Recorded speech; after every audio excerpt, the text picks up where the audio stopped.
Welcome to the Big Mike Fun Podcast, where you learn about advanced wealth building strategies from real estate investing to creating massive ROI and secured retirement profits. So pour yourself a cup of coffee, grab a notepad, and lean in. Because Big Mike has got the mic, starting now. Welcome to the Big Mike Fun Podcast. I'm the Big Mike. Mike Zlatnik. Today it is my pleasure and a privilege to welcome back my really good friend, Fuquan Bilal. Hi, Fuquan. How you doing, Mike? I love your haircut, by the way. I forgot to tell you that when we were in Dallas last week. I like the new look. Oh, thank you kindly. Very swaggish. Yeah, my haircut happened. I went to a haircut place here in Brooklyn, and I told with my son, and he did a haircut on my son. I told him, don't cut too much. He didn't cut too much. And I told him again, don't cut too much on my hair. And I don't know, he was listening to some music. He got into a groove, and before I know, he said the left side is a little shorter than the right side. I gotta straighten them out. And before I know, boom. He shaved about 7 years off you. It looks good. Thank you. I maybe I need to shave my hair. Cut the hair more often to look younger. So, how are you? What's been happening? It was great to see. I'm doing good. Right now, I'm actually in Atlanta. I went to Macon today to look at a 165 unit, 145 unit building. As you know, we made a pivot in our fund. We are now divesting all of the multifamily we have in New Jersey, where it's cold. You're a New Yorker, so you know it's snow, and my guys hate it when they gotta go shovel, 80, 90 units. So we're divesting that portfolio, and we're getting into a smaller multi, anywhere from 60 to 150 in the southeastern region. And we got a 95 unit last year, July. We have a 64 unit under contract. It's just exciting times. Really exciting. Because our niche that we're doing is a little bit different than the institutional guys and the other bigger funds. We're really just trying to create our impact, what we're doing here in New Jersey now in those southeastern regions. No one thinks about that 65-year-old tenant who can't afford that $200 rent bump, right? So that's the problem we're trying to solve, That's very interesting. You are operating, and before I forget, we'll switch, but I wanted to go back before we go to real estate. Tell your story very quickly to the audience. When I heard this in Dallas, when you were in a panel, almost shocked. You had a challenging life. You were shot 5 times, and that's the best thing that happened to Absolutely. you. I always say that because it's those things that we go through in life that make us who we are and appreciate life. So, I worked in corporate, and up to 99, I shadowed my cousin who was in real estate. He made half my salary. I was probably about 24, about to turn 25 around that time. And I shadowed him around, and I did a deal a few months later and made half my salary. At the time, I was a young kid making like $85,000 a year. And I was able to do that in 3 months' time. So I sort of writing on the wall, put my 2-week notice in. And where we were investing was the community where we come from. I'm from Newark, New Jersey, which you're familiar where the airport is at, one of the major hubs. But it's when I grew up in the 80s, it was a bad area. It's still some pockets that's bad, but they made a lot of changes, especially the downtown area. But the section I grew up in was a little rough, drug infested and everything else. That was what we were exposed to when we were younger. I was fortunate that my mom, installed discipline into us and kind of sheltered us away from that, from the community into how they have like the Jewish schools. We have like the Islamic schools and stuff like that.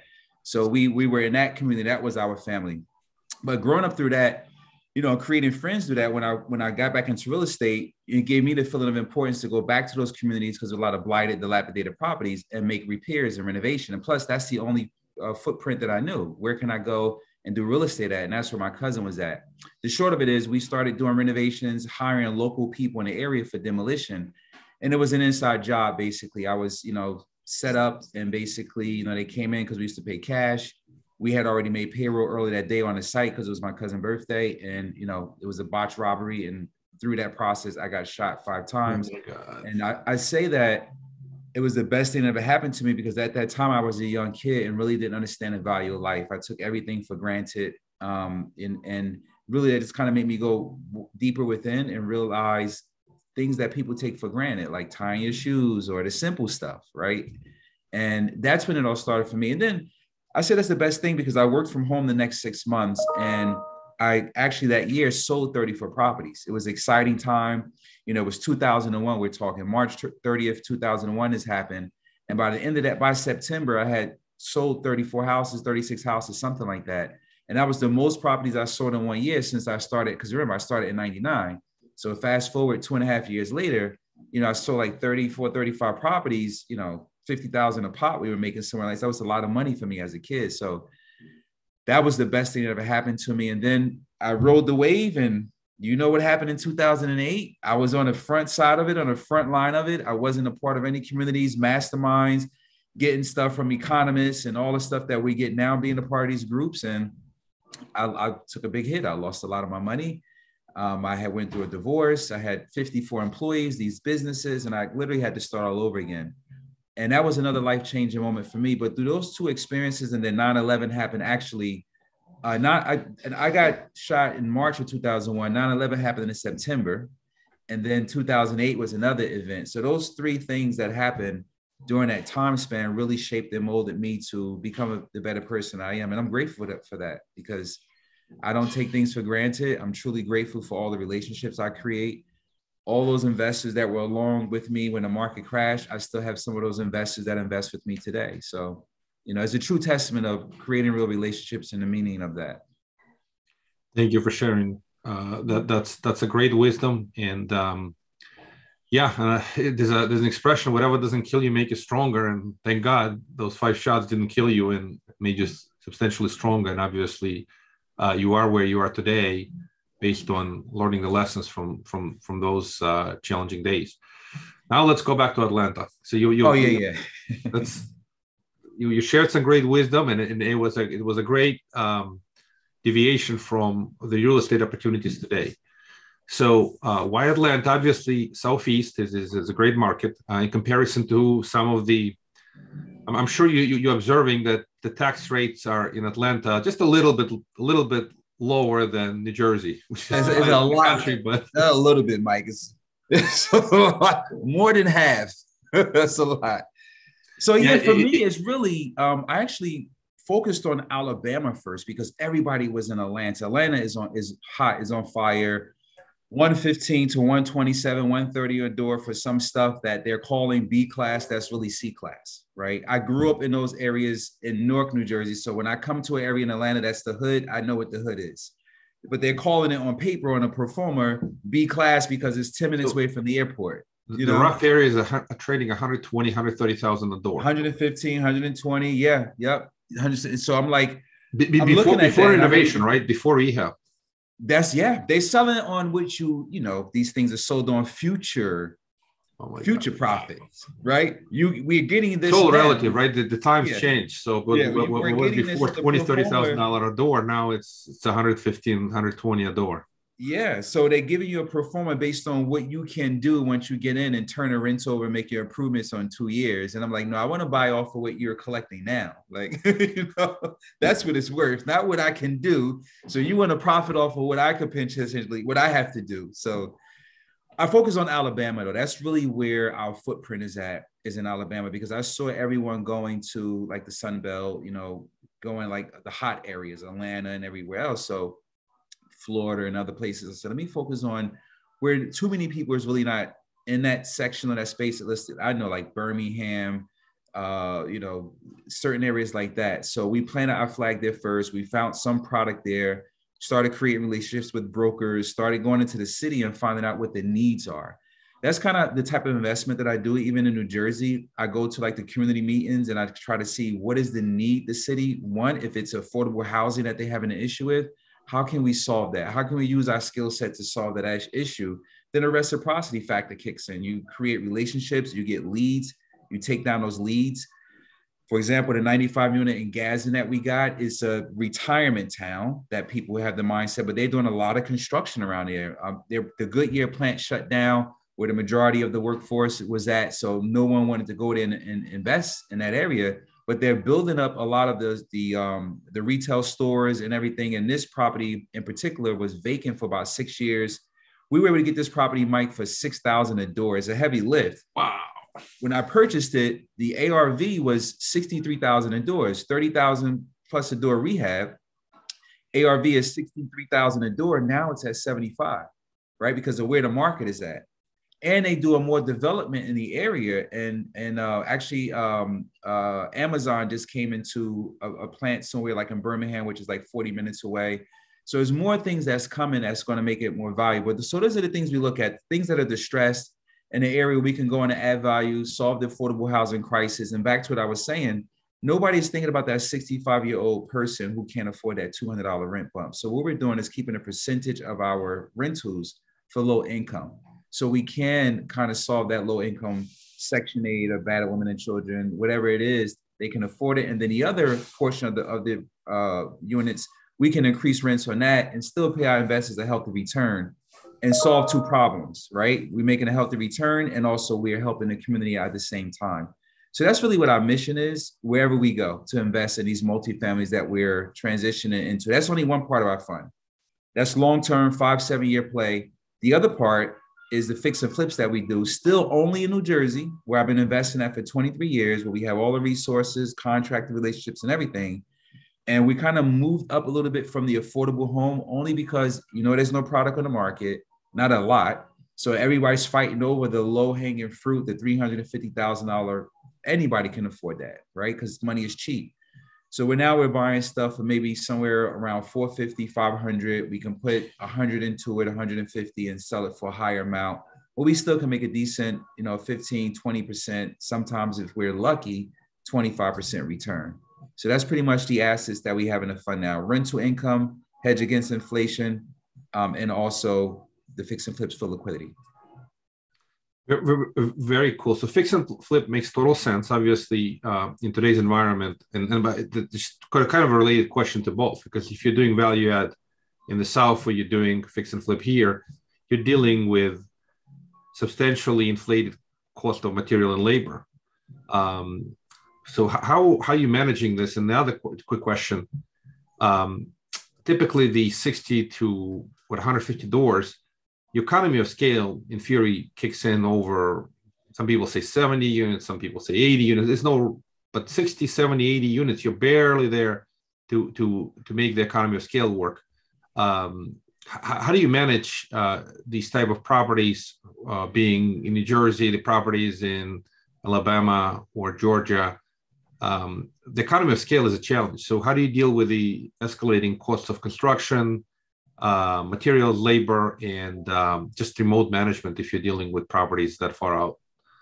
Yeah, absolutely. That's a great question. So the word you just used, the words economies of scale, is how we're solving that issue. So for example, in Alabama, we have a broker in the north end, the Birmingham area, and we have a broker in the south end, of a property management company in the south end. Like Phoenix City is where the 64 unit is at.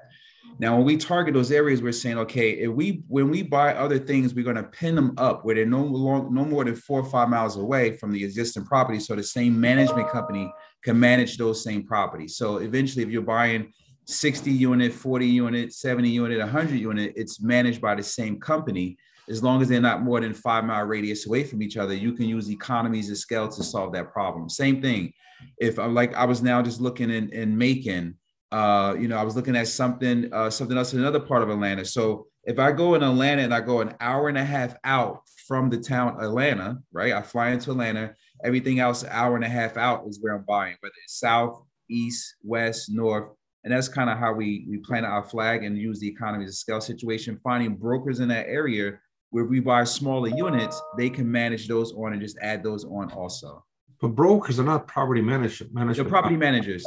Brokers, for example, RE/MAX, they have property management services. Like in the South, you find brokers also have more real estate brokers provide property management operation. Absolutely. So they do renting, turnover, and also property management. That's what I've been experiencing in the South. Most of the management companies are brokers that sell the properties because that's how you get leads also. That's how I've been generating my leads, by driving past the buildings, calling the broker who's managing it. They're doing the turnovers and I'm finding off-market deals that way. And if I buy the deal from them, I'll leave it with them. And then I'll have my in-house asset manager / property manager person manage them. So that's that's very clever. That's very smart. And I absolutely love your do good mission, which is important, that you're not just investing to make a profit, but you're also investing to do good, to help the community. And you can get especially small town mayor, maybe local councilman to tell them you're here to make a difference, not just to come in and make a profit. So absolutely, and to touch on what you were talking about, labor and materials, because we all know that's an issue in our business also now with the war going on and shipments and everything else. Warehousing product, right? So there's another mastermind we're part of, CG.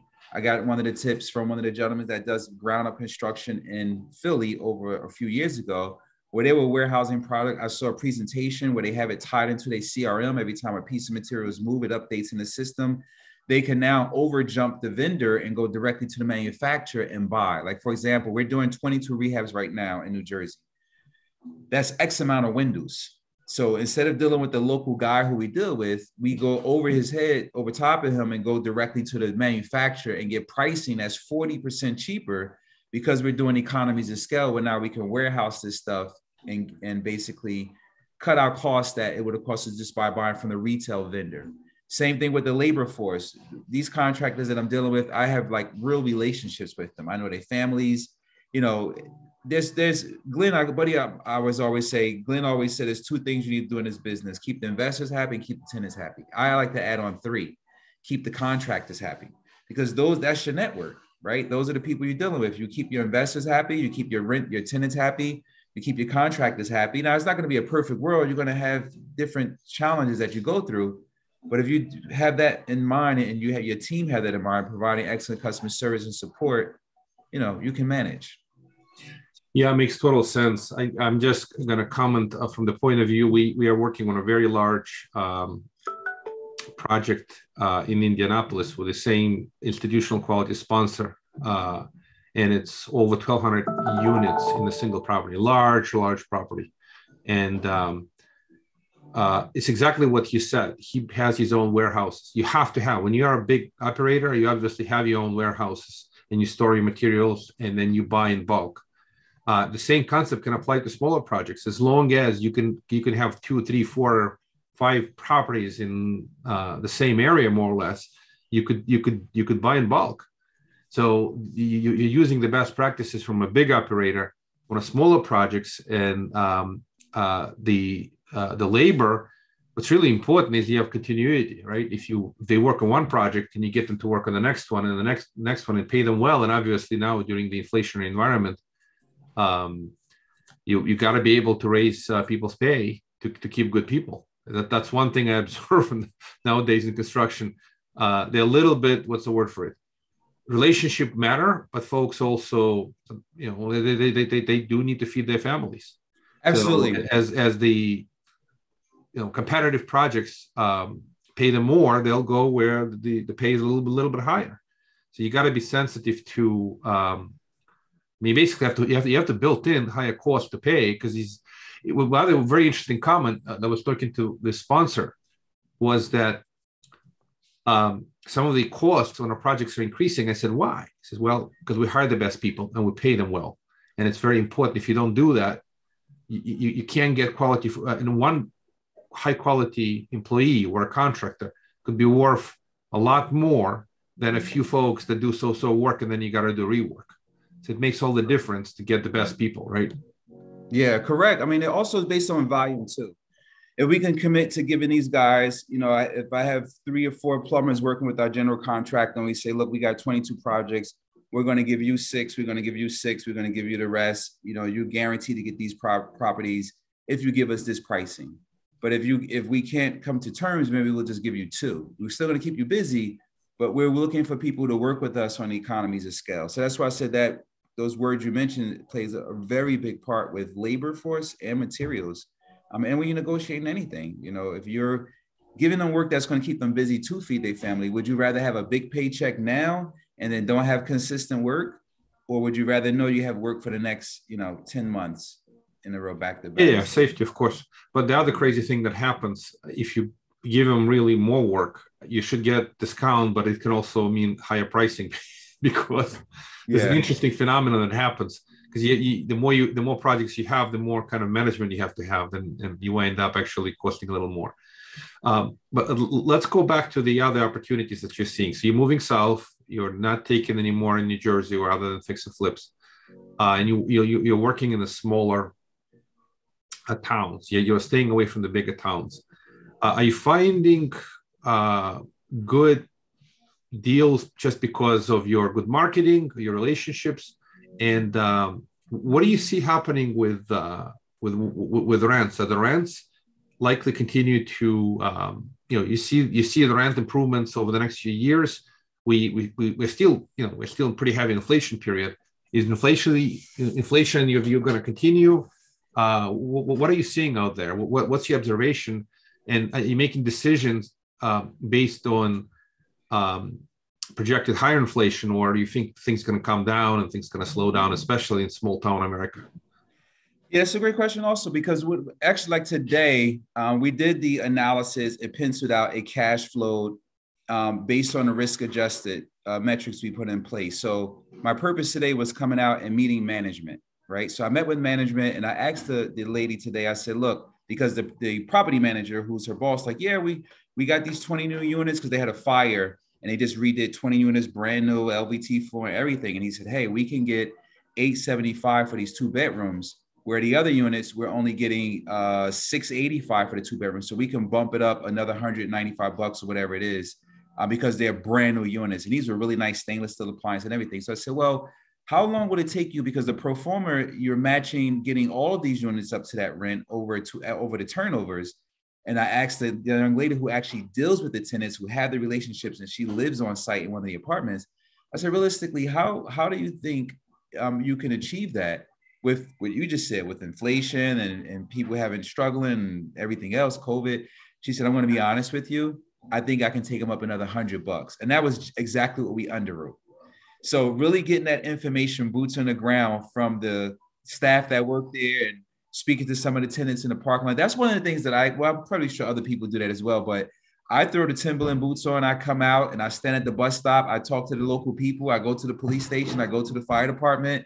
I do more than just the data, the sensory data and all that stuff. I come in and I do real ground on the boot people due diligence and get my information that way. And then make sure I have my numbers in my underwriting that makes sense, where I can reach my projected performer. And I've been finding out, well, that you can't go off the performer. There's always a bunch of lies. You have to go off of what you put together where it makes sense. So when you give it to a lender, it kind of makes sense. And plus, when you show investors, if you go above and beyond that, then you're a superstar, right? If you say, hey, we're going to bump rents up 100, but we wind up taking them up 140, 150, then, it makes us look better. So that's kind of what we do to find the metrics and what we need to find out the deal makes sense, so to speak. So all this is great wisdom. And how many deals do you reject? We kiss a lot of frogs, Mike. We kiss a lot of frogs. We kiss a lot of frogs. I probably underwrite on a monthly basis. I would probably say maybe about 25 deals on a monthly basis. And I probably only fly out to maybe look at 1 or 2 out of that pencil out and makes sense. The pro forma looks right. I start doing due diligence, poking around, asking questions, calling other property managers, getting some realistic numbers, and if it's around when I'm flying out, I'll drive by and get a feel of the area, speak to some people at the bus stop. Hey, you live at this building? I was thinking about moving here. I throw my disguise clothes on. What are they charging for rent? I'll call, go to other property management companies like I'm a tenant, ask questions, the whole due diligence stuff. And that stuff don't pan out. These guys are selling off of what it can be in the future. And I like to buy off of what I can buy now. If it's value, I'll give the owner a little bit more. But, I want to buy off realistic numbers. So that's how we do it, which is probably a little bit more work. I'm used to that from buying second mortgages, which is a whole nother strategy we used to do. It's much more work and due diligence than that. So I just applied those strategies into the multifamily, just going above and beyond to find all the information. I'm an investigator, basically, Yeah, it's a great skill. It's absolutely a very powerful skill to be. I could never do this because I'm a math geek. I can work with numbers. I can't go to the property. If I go to the property, I wouldn't know all the questions to ask. And how to walk around the neighborhood and pick up something that, well, this is not necessarily a good area because this is, you could probably see if somebody's doing something they're not supposed to in an area, and you can quickly figure out, as much as it looks pretty on this side, there's some, activity going on that you really don't want in your apartment complex. Mm-hmm. It was funny. I went with my brother, drove with me today, my younger brother. We went because he lives in Hampton. Macon is about 40 minutes away from where he's at. We jumped in the car. We drove down there. We went to see one building first, 165 unit, nice building, Class B plus building. And that was the one where the property manager told me she may can push. She confident about 100, but not 200 on existing tenants, but the new ones, no problem. We went to go see another one that was 4 miles away. And as soon as we got maybe like 3.5 miles away, we got to the area. I told him when I was in the car, I was like, all right, this is going to be different. I can sense something is different about this. And he was like, well, how can you sense that? How can you just tell? I said, if you go from one area and you have a feeling how the look of it, you see potato chip bags on the ground or soda bottles, people really don't care. It's a mindset thing. By the time we got to the complex, I was actually true. The building itself was nice. It was clean. It kept the maintenance, but some of the tenants that was there, the challenges they talked about they were having with them, I was able to sense it before I got there. My spidey senses kicked in. So having that skill set from where I come from, having that street smart plays a lot, in this space. Yeah, you have the ability to kiss the frogs with your eyes. Yeah. You see those frogs before you even come close. So that's great. So Fuquan, how would folks get a hold of you if they wanted to reach out, ask about your fund? What's the website? What's just a little bit of that? Absolutely. You can catch me on social media at Fuquan Bilal. I'm really transparent, which is one of our core values of all the renovations and stuff that we do. You catch me on Instagram, Facebook. My email address is fbilal@nngcapitalfund.com. Our website is nngcapitalfund.com. You can go there, schedule a discovery call. Love to talk to you. Thanks for having me on the platform. I really appreciate it, Mike. Thank you, Fuquan. And you have to, trademark or copyright your expression. The best thing that ever happened to me, I got shot 5 times. It sounds crazy, but this is you could write a book. Like literally, you could write a book on that subject. So. Yeah, for sure. I do have 3 books. You guys can go to Amazon, put my name in. You'll see the 3 books I talked about. The favorite book I wrote was called The Tire Kicker. It's a pamphlet. It's a few pages, motivational book. So if you guys get a chance, you can see that as well. Thanks again for having me on the platform, man. I appreciate it. Thank you, Fuquan. Thank you for sharing. All right. Thank you for listening to the Big Mike Fund Podcast. To receive your copy of Mike's How to Choose a Smart Real Estate Fund book, head to bigmikefund.com or visit Amazon and type Mike's slot name. Keep listening and keep investing Big Mike style. See you on the next episode.